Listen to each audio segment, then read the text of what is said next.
हरे कृष्णा। कामदा एकादशी, चैत्र शुक्ल एकादशी। कामदा एकादशी व्रत को लेकर मान्यता है कि इसके प्रताप से ब्रह्म हत्या जैसे गंभीर पाप से मुक्ति मिल जाती है। कामदा एकादशी की पूजा में कथा का श्रवण जरूर करें। कहते हैं इसके बिना व्रत और श्री हरि की पूजा अधूरी मानी जाती है। आइए जानते हैं कामदा एकादशी व्रत की कथा। कामदा एकादशी व्रत कथा। धर्मराज युधिष्ठिर कहने लगे कि हे भगवान, मैं आपको कोटि कोटि नमस्कार करता हूँ। अब आप कृपा करके चैत्र शुक्ल एकादशी का महात्म्य कहिए। श्री कृष्ण कहने लगे कि हे धर्मराज, यही प्रश्न एक समय राजा दिलीप ने गुरु वशिष्ठ जी से किया था और जो समाधान उन्होंने किया वो सब मैं तुमसे कहता हूँ। प्राचीन काल में भोगीपुर नामक एक नगर था। वहाँ पर अनेक ऐश्वर्यों से युक्त पंडुरिक नाम का एक राजा राज्य करता था। भोगीपुर नगर में अनेक अप्सरा, किन्नर तथा गंधर्व वास करते थे। उनमें से एक जगह ललिता और ललित नाम के दो स्त्री पुरुष अत्यंत वैभवशाली घर में निवास करते थे। उन दोनों में अत्यंत स्नेह था, यहाँ तक कि अलग अलग हो जाने पर दोनों व्याकुल हो जाते थे। एक समय पंडुरिक की सभा में अन्य गंधर्वों सहित ललित भी गान कर रहा था। गाते गाते उसको अपनी प्रिय ललिता का ध्यान आ गया और उसका स्वर भंग होने के कारण गाने का स्वरूप बिगड़ गया। ललित के मन के भाव जानकर कारकोट नामक नाग ने पद भंग होने का कारण राजा से कह दिया। तब पंडुरिक ने क्रोधपूर्वक कहा कि तू मेरे सामने गाता हुआ अपनी स्त्री का स्मरण कर रहा है, अतः तू कच्चा मांस और मनुष्य को खाने वाला राक्षस बनकर अपने किए कर्म का फल भोग।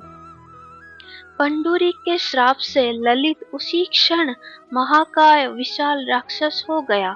उसका मुख अत्यंत भयंकर, नेत्र सूर्य चंद्रमा की तरह प्रदीप्त तथा मुख से अग्नि निकलने लगी। उसकी नाक पर्वत की कंदरा के समान विशाल हो गई और गर्दन पर्वत के समान लगने लगी। सिर के बाल पर्वतों पर खड़े वृक्षों के समान लगने लगे तथा भुजाएं अत्यंत लंबी हो गई।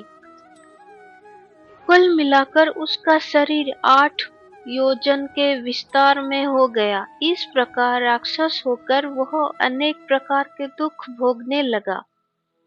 जब उसकी प्रियतमा ललिता को यह वृत्तांत मालूम हुआ तो उसे अत्यंत खेद हुआ और वह अपने पति के उद्धार का यत्न सोचने लगी। वह राक्षस अनेक प्रकार के घोर दुख सहता हुआ घने वनों में रहने लगा। उसकी स्त्री उसके पीछे पीछे जाती और विलाप करती रहती। एक बार ललिता अपने पति के पीछे घूमती घूमती विंध्याचल पर्वत पर पहुंच गई, जहां पर श्रृंगी ऋषि का आश्रम था। ललिता शीघ्र ही श्रृंगी ऋषि के आश्रम में गई और वहां जाकर विनीत भाव से प्रार्थना करने लगी।